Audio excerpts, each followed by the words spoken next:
Noong araw na natanggap ko ang aking retirement package na 42 milyong piso matapos ang 22 taon sa Vargas Builders, umuwi ako ng mas maaga ng 2 oras para sorpresahin ang asawa ko. Pero pagbukas ko ng pinto ng bahay namin sa Quezon City, narinig ko ang boses niya mula sa ikalawang palapag na may kausap sa telepono. Huwag kang mag-alala, mahal ko. Kapag natapos na ang annulment, makukuha natin ang kalahati o baka higit pa kung mahina ang abogado niya. Nanigas ako sa paanan ng hagdanang gawa sa Nara, ang mismong hagdan kung saan kami kumuha ng mga litrato tuwing Pasko sa loob ng 30 taon. Ang mismong hagdan na inakyat ko noong araw na binili namin ang bahay na ito noong taong 2000. Ang hindi alam ng asawa ko, ang hindi ninyong lahat alam, ay narinig ko ang lahat at ang susunod kong gagawin ay babago sa buhay naming dalawa magpakailanman. Pero bago tayo tumuloy sa kwento, suportahan ninyo ako sa pamamagitan ng pag-like at pag-subscribe ngayon din. Gusto ko rin kayong batiin. Iwanan sa comments ang inyong pangalan, lungsod, at mga ideya para sa susunod nating mga kwento. Salamat. Ako si Ben Solis. 65 taong gulang na ako. Noong umagang iyon, natanggap ko ang retirement package na pinapangarap ko sa loob ng ilang dekada. 30 taon ng lapantati na oras na trabaho bawat araw, mga weekend na nasa opisina, mga hindi nadaluhang hapunan ng pamilya, mga nakanselang bakasyon, lahat iyon ay nagbunga sa sandaling iyon. Ang boss ko, si Engineer Dante Vargas, ay niyakap ako ng may luha sa mga mata, sinabing deserve ko ang bawat sentimo. Naghanda ang kumpanya ng salusalo para sa akin sa Gazebo Royal. Niregaluhan ako ng mga kasamahan ko ng gintong relo na may nakasulat na, para kay Ben, isang huwarang arkitekto, Ijo Josan daw Arling Arwu. Nagmaneho ako pauwi habang ang mga pirmadong papel ay nasa passenger seat. Iniisip ang mukha ng asawa kong si Liza kapag sinabi ko sa kanya na sa wakas, secured na ang kinabukasan namin habang buhay. Sa halip, nakatayo ako sa sarili kong pintuan, nakikinig sa asawa ko habang pinaplano ang pagwasak sa akin sa aspetong pinansyal. Hindi ako umakyat, hindi ko siya kinonfronta. Tahimik kong inilapag ang bag ko, pumalik sa kotse, at nagmaneho hanggang sa isang coffee shop sa Katipunan. 5 kilometro ang layo. Nanginginig ang mga kamay ko kaya halos hindi ko mahawakan ang cellphone ko. Sa sumunod na oras, habang nakaupo sa cafe at umiinom ng mainit na tsokolate na hindi ko naman malunok, binalikan ko ang bawat sandali ng aming pagsasama. May mga senyales na pala. Siyempre, meron. Naging mailap si Liza nitong nakaraang taon. Nagsimula siyang mag-gym sa isang mamahaling fitness center 6 na beses sa isang linggo. Mga bagong branded na damit, bagong ayos ng buhok sa isang sikat na salon sa Green Hills. Naglagay siya ng password sa cellphone niya sa unang pagkakataon sa loob ng aming pagsasama. Noong tinanong ko siya, tumawa lang siya at sinabing, Ben, lahat naman may password na ngayon. Huwag kang masyadong makaluma. Naniwala ako dahil nagtitiwala ako sa kanya.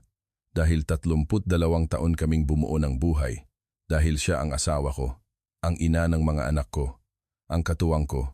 Pero habang nakaupo sa cafe na iyon at pinagmamasdan ng normal na daloy ng buhay ng ibang tao, may natanto akong mahalaga. Hindi pa alam ni Liza ang tungkol sa retirement package. Ang opisyal na anunsyo ay bukas pa darating sa email ko sa kumpanya. Hindi niya ito posibleng malaman na ang ibig sabihin ay matagal na niyang pinaplano ang annulment na ito. Malamang ay inaasahang makukuha lang niya ang regular na pensyon ko sa SSS. Ang 42 milyong piso ay isang sorpresang bonus na hindi pa niya alam.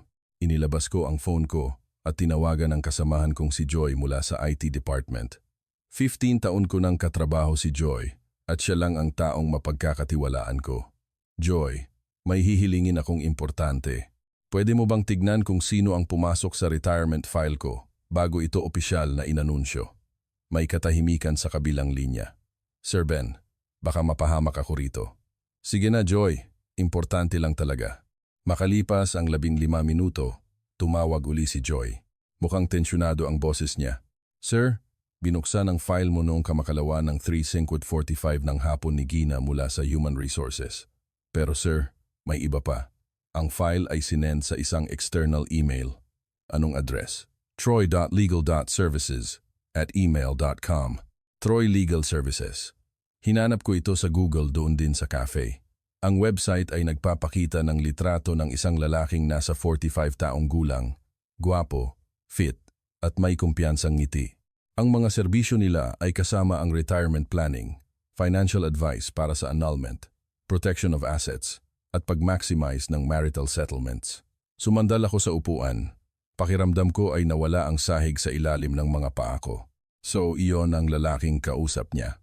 Hindi lang basta financial advisor, kundi isang eksperto sa pagkuha ng yaman mula sa mga asawa. At may tao sa HR, si Gina, na iligal na nagpadala ng aking confidential information sa kanya. Kilala ko si Gina. 7 taon na siya sa Vargas Builders. Hindi ko naman napansing malapit sila ni Liza. Pero syempre, hindi ako nagbibigay pansin noon. Masyado akong abala sa paggawa ng mga proyekto bilang pangunahing provider ng pamilya namin sa loob ng 3 dekada. Nagmaneho ako pauwi pagkaraan ng 3 oras. Si Liza ay nasa kusina, nagluluto ng sinigang na parang walang nangyari. Ngumiti siya nang makita ako. Late ka na yata. Kumusta ang araw mo? Tinitigan ko siya. Talagang tinitigan ko siya. Ang babaeng minahal ko sa loob ng 30 taon. Ang ina ng mga anak ko. Maayos naman. May tinapos lang na mga huling proyekto sa opisina. Hindi ko sinabi ang tungkol sa retirement package. Wala akong sinabi kahit ano. Umakyat ako, nagpalit ng damit, at bumaba para maghapunan. Kumain kami ng sinigang. Nanood ng teleserye, pagpatak ng 9:00. Natulog kami. At sa buong oras na iyon, isa lang ang nasa isip ko. Kailangan ko ng plano. Kinaumagahan, gumising ako ng 5:30. Tulog pa si Liza. Nagmaneho ako papunta sa isang law office sa Clark. 80 kilometro ang layo sa kahit na sinong makakakilala sa amin. Ang abogado ay si Attorney Cruz. Nakita ko siya sa internet, espesyalista sa mga high asset annulment cases.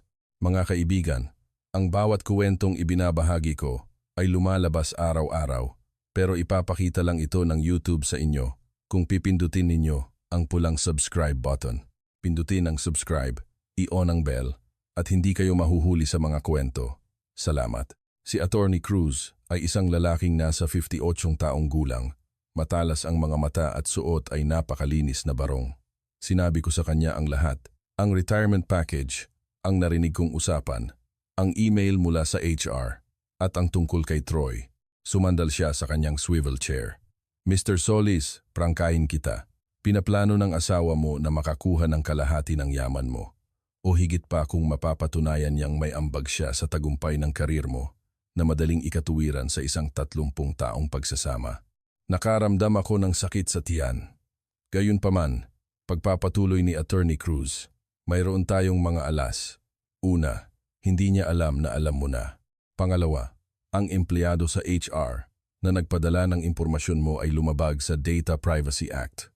Pangatlo, kung mapapatunayan nating may relasyon ng asawa mo at ang advisor na iyon, iyan ay pangangalunya o adultery na may malaking epekto sa hatian ng ari-arian sa ilalim ng ating batas. Pang-apat, hindi mo pa opisyal na natatanggap ang pera. Nakapirma na ang mga papel, pero ang transfer ay mangyayari pa sa loob ng 35 araw. Anong gagawin ko? Ngumiti si Attorney Cruz.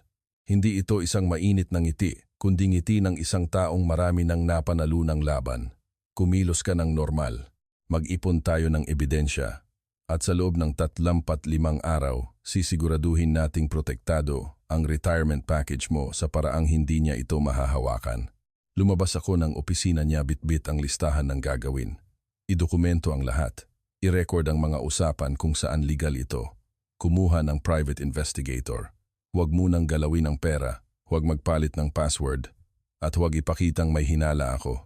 Sa sumunod na linggo, perpekto kong ginampanan ang papel ng isang walang kamalay-malay na asawa. Pumunta ako sa mga farewell lunch kasama ang mga katrabaho ko sa Eastwood. Nilinis ko ang opisina ko sa main tower.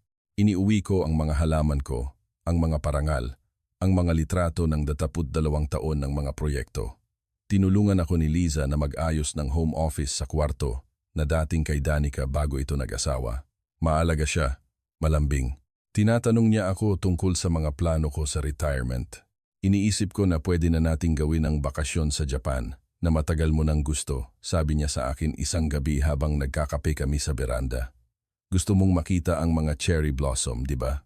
Magandang ideya iyan. Simulan na nating magplano, sagot ko habang pinipisil ang kamay niya. Proud na proud ako sa iyo, Ben. 32 taon. Nagtrabaho ka ng mabuti. Ikaw ang pinakamagaling na arkitekto na kilala ko. Pinisil ko rin ang kamay niya. Binuo natin ang buhay na ito ng magkasama, mahal ko.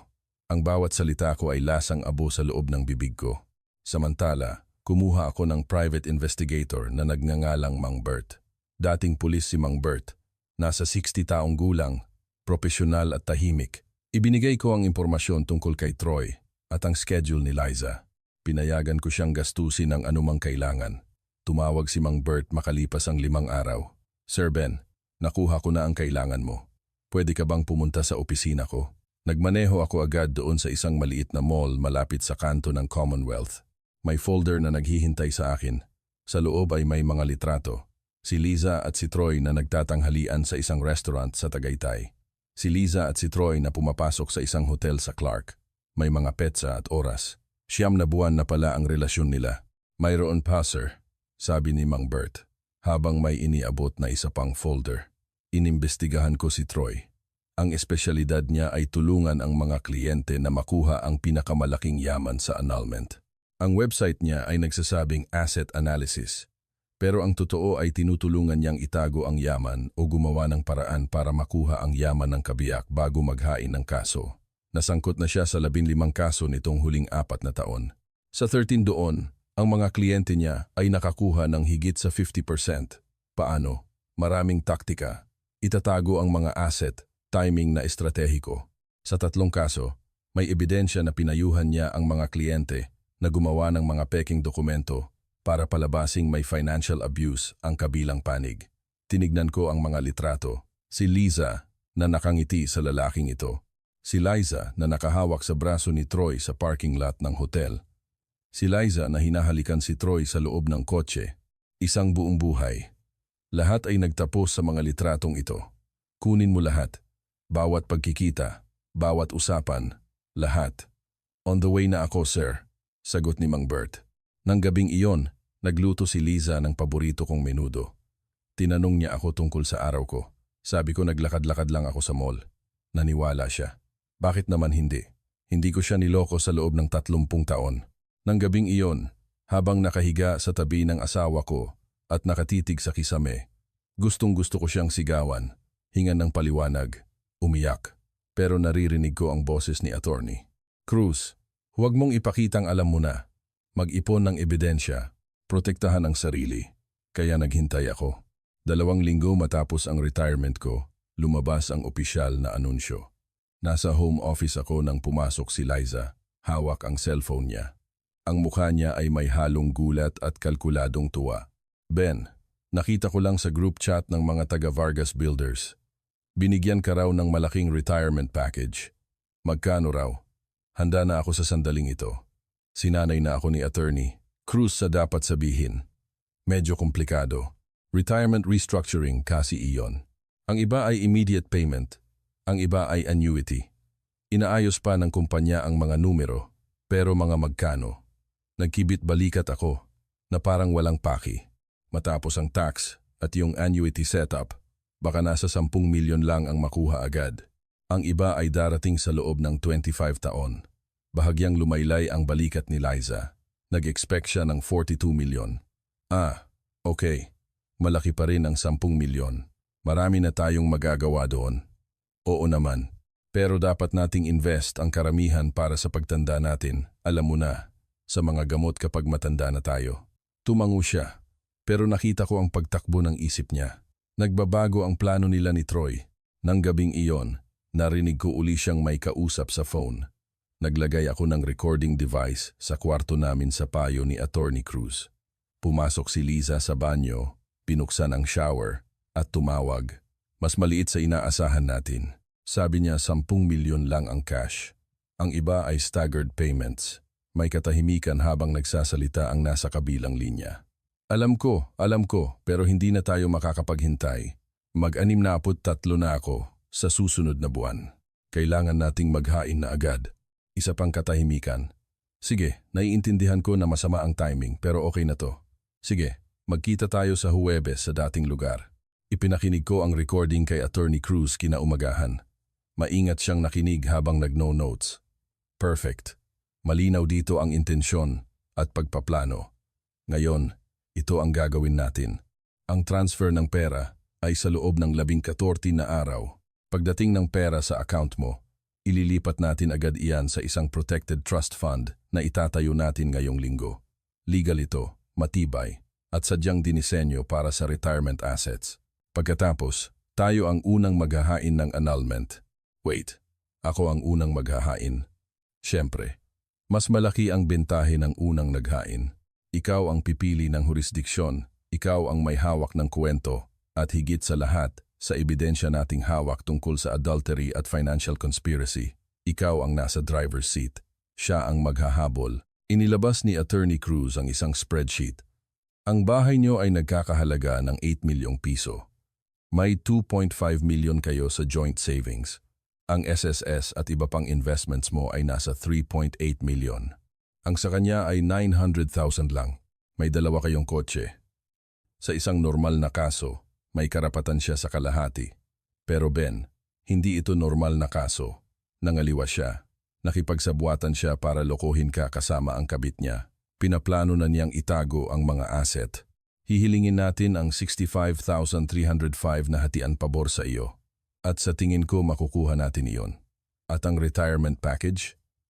Ang retirement package ay property mo lang kung maayos nating mai-structure. Ito ay bayad sa trabaho mo sa loob ng 32 taon ng iyong pawis. Ang trust fund ang magpoprotekta rito. Lalaban siya, pero sa dami ng ebidensya natin, wala siyang laban.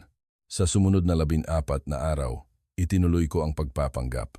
Pinag-usapan namin ni Liza ang paglipat sa mas maliit na bahay sa Nuvali. Nagpakita pa siya ng mga brochures ng retirement communities sa Tagaytay. Habang pinaplano niyang iwan ako, pinaplano ko namang protektahan ang lahat ng pinaghirapan ko. Itinuloy ni Mang Bert ang pagsubaybay. Nakakuha siya ng ebidensya na pinayuhan ni Troy si Liza, na simulan ng idokumento na ako raw ay controlling sa pera, na wala siyang alam sa finances, at emotionally abusive ako. Wala doon ang totoo. Si Liza ang may hawak ng lahat ng ATM at accounts namin sa loob ng 30 taon. Ayaw lang talaga niyang humawak ng budget dahil mas gusto niyang ako ang gumagawa noon habang nagtatrabaho siya sa isang butik.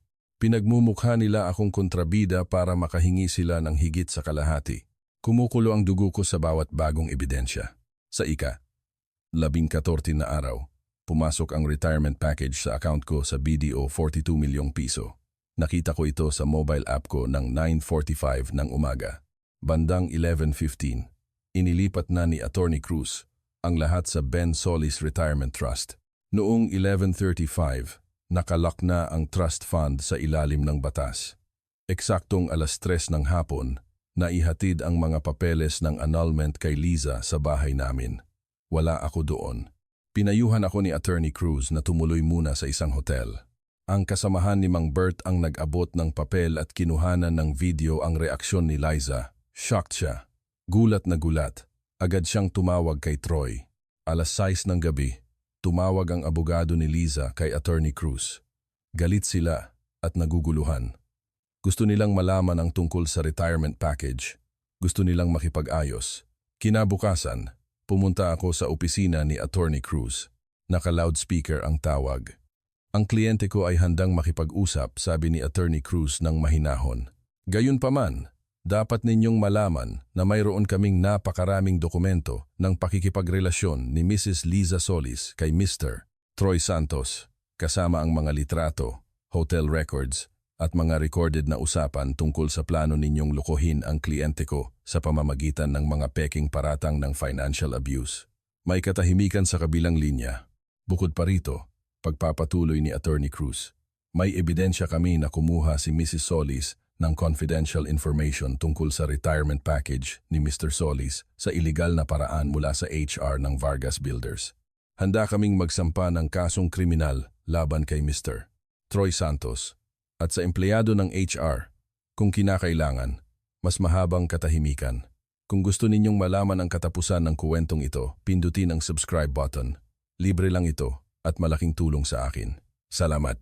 Ngayon, sabi ni Attorney Cruz, ito ang alok namin. Makukuha ni Mrs. Solis ang 35% ng marital assets, hindi kasama ang retirement package. Kasama doon ang 35% ng halaga ng bahay, savings, at isang sasakyan. Ang retirement package ay mananatili sa trust fund ni Mr. Solis bilang sarili niyang ari-arian. Bilang kapalit, hindi kami magsasampa ng kasong kriminal at hindi namin ilalabas sa publiko ang tungkol sa kanilang relasyon at sabuatan. May 48 oras kayo para sumagot. Binaba ni attorney. Cruz ang telepono. Papayag ba siya? Tanong ko. Wala siyang choice. Kung aabot ito sa korte, wala siyang makukuha sa retirement mo at baka mas maliit pa sa 35% ang makuha niya dahil sa adultery. Regalo na ito. Pagkalipas ng 45 oras, tumawag ang abogado ni Liza. Pumayag sila. Ang sumunod na 2 buwan ay puro papeles at hatian ng gamit. Lumipat si Liza sa isang maliit na kondo sa Pasig. Si Troy naman ay biglang naglaho nang malamang maaari siyang makasuhan. Ang empleyado sa HR na si Gina ay tinanggal sa trabaho at nahaharap sa demanda mula sa kumpanya. Nagkita kami ni Liza sa huling pagkakataon para pumirma ng mga huling dokumento. Mukhang matanda na siya, pagod. Hindi siya makatingin sa mga mata ko. Bago siya umalis, huminto siya. Ben, bulong niya. Sorry. Alam kong wala na itong silbi, pero sorry. Tinitigan ko siya. Bakit? Sabihin mo lang kung bakit. Umiling siya. Hindi ko alam. Pakiramdam ko, hindi mo na ako nakikita. Masyado kang subsob sa trabaho. At si Troy, pinaramdam niya sa akin na importante ako. Naging tanga ako. Hindi ka naging tanga, sabi ko. Pinlano mong sirain ako sa pera. Hindi iyon katangahan, kundi pagkalkula. Iyon ay pagtataksil. Umiyak siya at lumakad palayo. 30 taon, naglaho sa isang saglit. Pero nakaligtas ako. Ang bahay ay nabenta sa halagang 8.9 milyon. Pagkatapos ng hatian, naiwan sa akin ang 5.8 milyon, ang aking retirement package, at ang aking dangal. Bumili ako ng mas maliit na bahay sa May Rizal, malapit sa Antipolo, na may overlooking view ng Metro Manila. Ginugugol ko ang mga araw ko sa paggawa ng mga wooden furniture at pag-volunteer sa isang orphanage. Nakipag-ayos ako sa 3 kong anak si Carlo, Danica, at Miko. Ipinaliwanag ko ang lahat. Nasaktan sila, pero naintindihan nila. Nakita rin daw nila ang pagbabago ng kanilang ina. 6 na buwan, matapos ang annulment, tumawag si Joy. Sir Ben, baka gusto ninyong malaman. Sinubukan ni Gina na idemanda ang Vargas Builders dahil sa illegal dismissal daw, pero ibinasura agad ng korte dahil sa linaw ng ebidensya ng paglabag niya sa privacy. At si Troy, iniimbestigahan na rin ng mga otoridad dahil marami pa palang ibang biktima na katulad ng ginawa niya sa inyo. Nagpasalamat ako at binaba ang telepono. Hindi katuwaan ang naramdaman ko, kundi hustisya. 1 taon makalipas ang annulment, dinalaw ako ni Carlo sa Antipolo kasama ang asawa at mga anak niya. Habang naglalaro ang mga bata sa garden, tumabi sa akin si Carlo. Pa, may kailangan akong aminin. Kinabahan ako. Ano iyon, anak? 3 taon na ang nakakaraan. Nang hiram si mama ng 20,000 sa akin. Sabi niya may investment opportunity siya. Ibinigay ko kasi nanay ko siya. Hindi na niya naibalik. Pero noong nakaraang buwan, nakita ko sa lumang email ni mama. Hindi siya nag-invest. Ginamit niya ang pera ko para pambayad sa hotel at dinner nila ni Troy. Hindi lang ikaw ang niloko niya pa. Kami rin. Niyakap ko ang anak ko habang umiiyak siya. 38 taon na siya, isang matagumpay na engineer, pero umiiyak na parang bata dahil sa ginawa ng magulang niya. Nalaman din daw ng mga kapatid niya ang iba pang panloloko ni Liza, mga alahas na ibinenta at mga peking pirma. Nang gabing iyon, habang nakatingin sa mga ilaw ng lungsod mula sa aking veranda, naisip ko ang lahat ng taon at lahat ng kasinungalingan, pero naisip ko rin kung paano ko naprotektahan hindi lang ang sarili ko, kundi ang kinabukasan ng mga anak ko. Lumaban ako hindi sa sigawan o dahas, kundi sa talino. Nawalan si Liza ng asawa, nawalan ng mga anak, nawalan ng reputasyon at dangal. At ako, nanalo ako ng respeto ng mga anak ko at katahimikan ng isip. Ang hustisya ay hindi laging mabilis, pero darating ito. Ngayon, 66 na ako. Ang buhay ko ay mas maayos na. Ang 42 milyong piso ay ligtas sa trust fund, kumikita ng interes na sapat para sa marangyang buhay nang hindi nababawasan ang puhunan. Ang mga anak ko ay madalas bumisita. Si Liza raw ay nagtatrabaho na bilang ahente sa kung saan at nakatira sa maliit na upahan. Wala akong galit, wala rin akong awa. Pinili niya ang daan niya, pinili ko ang sa akin. Ang aral dito, ang pagtataksil ay masakit, lalo na mula sa taong minahal mo ng ilang dekada. Pero huwag kang kumilos mula sa galit. Noong narinig ko ang usapang iyon, pwede akong umakyat at magwala, pero mas mapapahamak ako. Pinili ko ang estratehiya. Pinili ko ang proteksyon. Ang payo ko sa inyo, huwag pairalin ang emosyon. Magdokumento, magplano, at protektahan ang inyong sarili bago humingi ng hustisya. Gamitin ang batas at mga eksperto. Huwag mahiya na bawiin o protektahan ang sa inyo. Hindi ako naging masama, naging matalino lang ako at patas. Ngayon, habang humihigop ng mainit na kape sa antipolo habang lumulubog ang araw, iniisip ko ang lumang Ben na narinig ang usapang iyon. At iniisip ko ang Ben ngayon na bumuo ng bagong mundo. Ang pinakamagandang higanti ay hindi ang sirain ang nanakit sa iyo, kundi ang bumuo ng buhay na napakaganda at puno ng kapayapaan, na ang sakit na dulot nila ay magiging isang maliit na bahagi na lamang ng isang mas malaking kuwento. Nanalo ako sa aking retirement, nanalo ako sa aking kalayaan, at nanalo ako sa aking dangal. Iyon lang ang mahalagang panalo. Kung nagustuhan ninyo ang kuwentong ito, i-click ang subscribe at sabihin sa comments kung anong bahagi ang pinakatumatak sa inyo. Dapat ba siyang patawarin? Sabihin ang oo o hindi sa ibaba. Bukas, may mga bago tayong kuwento. Kita-kits!